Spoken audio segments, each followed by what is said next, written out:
అనుకనుక ఒక్కళ్ళు ఒక రాతు ఉన్నాడు. ఆ ఓకే. రాతు కోతకి వెళ్తున్నాడు. ఎక్కడికి? కోతకి కోటకా? ఓకే. కోతకి వెళ్ళిపోతే ఒక పూతలు వస్తాయంట. అమ్మో!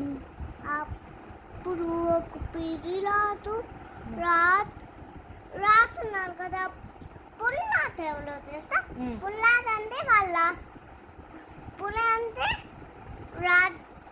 రాతు వాళ్ళ వాళ్ళ ఫ్రెండ్ వచ్చి పూతుంది తినేశారు.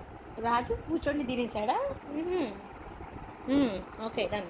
రాజు కాదు, టైగరు. టైగర్ తినేసిందా? సరే, ఓకే. అప్పుడు ఆ టైగర్ ఆకలితో నిండిపోయింది. ఆ టైగర్కి ఆకలి తీరిపోయింది. ఓకే. అప్పుడు ఇంకో టైగర్ వచ్చింది. ఎందుకు? ఆల్రెడీ తినేసిందిగా. మళ్ళీ ఒక పూతోడు వచ్చారు. ఆ పూతోడు ఇంకో టైగర్ వచ్చింది. ఇంకా బూచోళ్ళు వస్తూనే ఉంటారు, టైగర్లు వస్తూనే ఉంటాయి, తింటూనే ఉంటాయి. ఇంక ఇదే కదా? ఇంకేమైనా ఉందా? అప్పుడు తినేసింది టైగర్ పూతోడిని. అప్పుడు అంతే, అయిపోయిందా? కథ క్లోజ్. ఓకేనా? కథ సమాప్తం.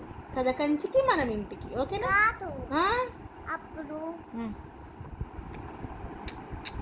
మన బీబీకి ఎక్కడికి వెళ్దాం? బీబీక్యూకి వెళ్దామా? ఇంటికి కాదు, కథ కంచికి వెళ్ళిపోతే మనం ఇంటికి కాదు, మనం బీబీక్యూకి. Okay, done. ఇంకా చెప్తా. చాలు ఇంకా. సే హ్యాపీ బర్త్డే టు నాన్న. ఇంకో అడ్వాన్స్ హ్యాపీ బర్త్డే చెప్పు నాన్నకి. హ్యాపీ బర్త్డే నాన్నగారండి. నా కళ్ళు